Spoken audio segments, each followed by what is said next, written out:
इस बार आधार के साथ आपको जो है ये अपार आईडी भी यूज करना है।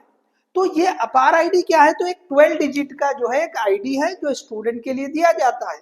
अब देखिए इसको कैसे जनरेट करते हैं, तो अब हम यहाँ पे क्या करेंगे, स्टेप बाय स्टेप इस अपार आईडी को कैसे जनरेट करते हैं वो देखेंगे। अब देखिए दो तरीके हैं।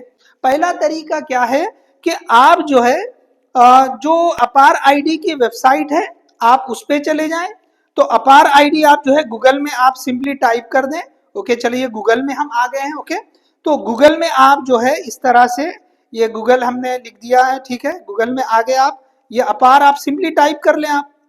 ओके आपने जैसे ही अपार टाइप किया तो आपको जो है ये वेबसाइट पे लेके चले जाएगा अपार आईडी की, आप उस पर क्लिक कर ले। तो देखिए इसमें क्या है, थोड़ा सा लेंदी मेथड होता है। अब यहाँ पे देखो मैं स्क्रॉल कर रहा हूँ, ये अपार आईडी बताया गया, देखिए थोड़ा सा मैंने इसको बड़ा करके बता दिया, एक टेम्पलेट बताया है, ठीक है। अब देखिए आगे देखिए आप, ओके ये आगे देखते जाएंगे तो इसमें जो है ना क्या क्या स्टेप है, हाउ टू गेट द अपार, उसके स्टेप दिया है कि भाई आपको पेरेंट का कंसेंट चाहिए, स्कूल में सबमिट करना पड़ेगा। ओके एक प्रोसेस है, उसके थ्रू वो जनरेट हो जाएगा, लेकिन ये थोड़ा सा लेंदी मेथड है। ओके अब आपको घर बैठे अगर अपार आईडी जनरेट करना है तो ये दूसरे तरीके में आता है। तो उसके लिए क्या करना पड़ेगा, आपको डिजी लॉकर, इस पे आपको साइन अप करना पड़ेगा। अब देखिए डिजी लॉकर में आप जो है अगर ऑलरेडी साइन कर रखे हैं तो आपको क्या करना पड़ेगा, ओके कि जो है डायरेक्टली साइन इन कर सकते हैं। अगर आपने अकाउंट ही नहीं बनाया तो first you have to go for, okay ये जो है डिजी लॉकर वाला अकाउंट आपको बनाना पड़ेगा। फिर से आए गूगल में आके आप simply digi locker, okay digi locker ऐसे टाइप करें तो आपको जो है ना लिंक मिल जाएगी, वेबसाइट आ जाएगी।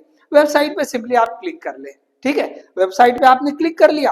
अब देखिए यहाँ पे मेरा अकाउंट डायरेक्टली लॉगिन है, इसलिए यहाँ पे जो है ना वो डायरेक्ट जो है साइन इन हो चुका है। यहाँ पे आपको क्या करना पड़ेगा, पहले अगर आपका अकाउंट नहीं है तो उसके लिए पहले बताता हूँ। तो सबसे पहले वहां पे ऑप्शन देगा, ओके चलो मैं लॉग आउट कर देता हूँ, उसके बाद आपको बताता हूँ। चलिए लॉग आउट कर दिया हमने, सपोज यहाँ पे आ गए। तो अब देखिए ये जो राइट साइड आप देखेंगे, ओके उसमें साइन इन लिखा है और इसी के साथ नीचे, ओके अब मेरा साइन इन है ऑलरेडी, ओके मैंने अकाउंट बनाया इसलिए मेरे को साइन इन का ऑप्शन आया है। अगर आपने अकाउंट नहीं बनाया तो आपको साइन अप का भी ऑप्शन आएगा, ठीक है। तो आपने क्या करना है, साइन अप कर लेना है। साइन अप करने के लिए क्या पूछेगा आपको, आपका आधार नंबर पूछेगा, ठीक है, आपका जो है ना इसमें आधार नंबर पूछेगा, ठीक है। चलिए साथ में आपको जो है ना आधार नंबर ले आप जो है लॉगिन करेंगे तो आपको एक कोड भेज देगा, ठीक है। अब जो है ओटीपी भेजेगा, ओटीपी से आप लॉगिन कर लिए। चले आपने लॉगिन कर लिया, लॉगिन करने के बाद आपको जो है ना, अब देखिए मैं जो है जैसे मैंने आप साइन इन करता हूँ, ठीक है ना, मेरा अकाउंट है, आपने भी अकाउंट बना दिया, अब आप साइन इन कर रहे हैं, ठीक है। अब हम यहाँ पे साइन इन कर रहे हैं तो चले हम मोबाइल नंबर से, ठीक है ना, मोबाइल नंबर से आप जो है लॉगिन कर रहे हैं। मोबाइल नंबर, यूजर नेम या फिर आधार आईडी, इन तीनों में से कोई भी ऑप्शन आप यूज कर सकते हैं लॉगिन करने के लिए या साइन इन करने के लिए। चले मैं यहाँ पे जो है ना अपना ये नंबर जो है ये डाल रहा हूँ, ओके चलिए नेक्स्ट मैं जो है यहाँ पे, तो अब मुझे जो है सिक्योरिटी पिन वो देगा, ठीक है। चलो सिक्योरिटी पिन जैसे अगर आपको याद है तो कोई प्रॉब्लम नहीं है, बहुत बार क्या होता है कि हम भूल जाते हैं, तो once again you have to generate that one. चले मैं यहाँ पे अपनी सिक्योरिटी पिन भी डाल देता हूँ, ओके चलो मैंने साइन इन कर लिया, ठीक है। अगर आप भूल गए तो फॉरगेट सिक्योरिटी पिन का ऑप्शन है, तो आपको फिर से नई पिन जो है मिल जाएगी। चलिए मैंने जो है लॉगिन कर लिया। देखिए मेरे जो पेज ओपन होता है उसमें क्लियरली देखिए कि आपको जो है ना इश्यूड डॉक्यूमेंट वहां पर लेकर आएगा, अपार आईडी और उसके बाद देखिए आधार, मेरे दो डॉक्यूमेंट यहाँ पे अपलोड है। अपार आईडी ऑलरेडी मैंने देखे बताने के लिए जनरेट कर दिया था, ठीक है ना, तो यहाँ पे वो बता रहा है।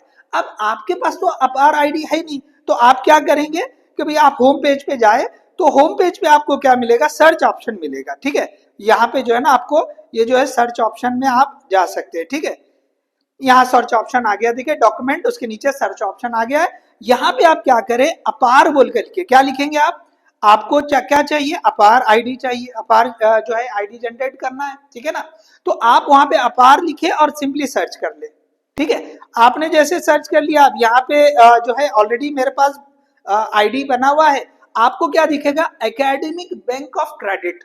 जैसे आपने अपार को सर्च किया तो देखो यहाँ पर भी बता रहा है, आप देखें क्या बता रहा है, एकेडमिक बैंक ऑफ क्रेडिट। तो आप इस पे क्लिक कर ले। इस पे क्लिक करें तो देखिए क्या नजर आ रहा है, अपार आईडी डॉक्यूमेंट, समझे, अपार आईडी डॉक्यूमेंट। आप इस पर भी क्लिक कर ले। चलो इसको क्लिक कर लिया तो आप देखेंगे कि एक जो है ना फॉर्म बताया जा रहा है। तो फॉर्म में कुछ इंफॉर्मेशन है भाई, आपका नाम जो है बताया गया, उसमें ऑलरेडी फिलअप है, कुछ इन्फॉर्मेशन ऑलरेडी फिलअप है और कुछ इन्फॉर्मेशन आपसे पूछेगा, एक या दो इन्फॉर्मेशन आपसे पूछेगा। जैसे नेम ऑलरेडी दे चुका है उसने, डेट ऑफ बर्थ ऑलरेडी बता रहा है, ओके, मोबाइल नंबर दे दिया है, आपको आइडेंटिटी टाइप और आइडेंटिटी वैल्यू ऐसे कुछ एक दो चीजें पूछ रहा है, या एडमिशन किस साल हुआ है वो आपसे पूछ रहा है, आई एम स्टूडेंट ऑफ, ये ऐसे कुछ दो तीन इंफॉर्मेशन आपसे पूछेगा, आप उसको फिलअप कर ले और आगे बढ़े। ठीक है, आप जैसे ही सारी चीजें फिलअप करेंगे, नीचे गेट डॉक्यूमेंट बोल के आ रहा है, आप उस पर क्लिक कर ले। तो गेट डॉक्यूमेंट पे जैसे ही आप क्लिक करेंगे, ओके, अभी देखिए प्रोसेस हो रहा है, थोड़ा सा वेट कर लें आप, ओके, ये हो रहा है प्रोसेस, देखिए हो गया है, जनरेट हो गया है। तो अब देखिए इश्यूड डॉक्यूमेंट पे लेकर चला जाएगा, तो वहां पे ऊपर देखिए अपार आईडी आपको डाउनलोड का ऑप्शन दे रहा है, उसके नीचे आधार भी है। तो अब आप डाउनलोड कर ले, अपार आईडी चाहिए आपको तो डाउनलोड कर ले। डाउनलोड करने के लिए ऑप्शन पूछ रहा है, सो हम जो है ना पीडीएफ फॉर्मेट में इसको डाउनलोड करेंगे। तो ये देखिए हम डाउनलोड कर रहे हैं, ओके, डाउनलोड हो चुका है ये, ठीक है। अब डाउनलोड होने पर देखिए आप यहाँ पर ये आ गया है अपार आईडी। तो मैं इसको थोड़ा सा जूम कर देता हूँ, बड़ा कर देता हूँ, देख लीजिए यहाँ पे आ रहा है। और ये जो है ना अपार आईडी 12 डिजिट यहाँ बता रहा है, देखिए नंबर, आपका नेम बताएगा, डेट ऑफ बर्थ बताएगा, जेंडर, और साथ में जो है ना अपार आईडी। तो ये आपका अपार आईडी है, जहाँ ये जो है इस तरह से आप डाउनलोड कर सकते हैं। So this is the simple method, आप घर बैठे कर सकते हैं, आपको स्कूल जाने की जरूरत नहीं, कोई और प्रॉब्लम नहीं होगी। सिंपली आप जो है ना एक 2 से 5 मिनट के अंदर अपार आईडी जनरेट कर सकते हैं। ये एक छोटा सा एक कार्ड की तरह मिलेगा, ठीक है। चलिए, so I hope you understood, okay, किस तरह से हम ये अपार आईडी को जो है जनरेट कर सकते हैं, या ये डॉक्यूमेंट को किस तरह हम जो है डाउनलोड करेंगे। Okay, so all the best for your examination, thank you.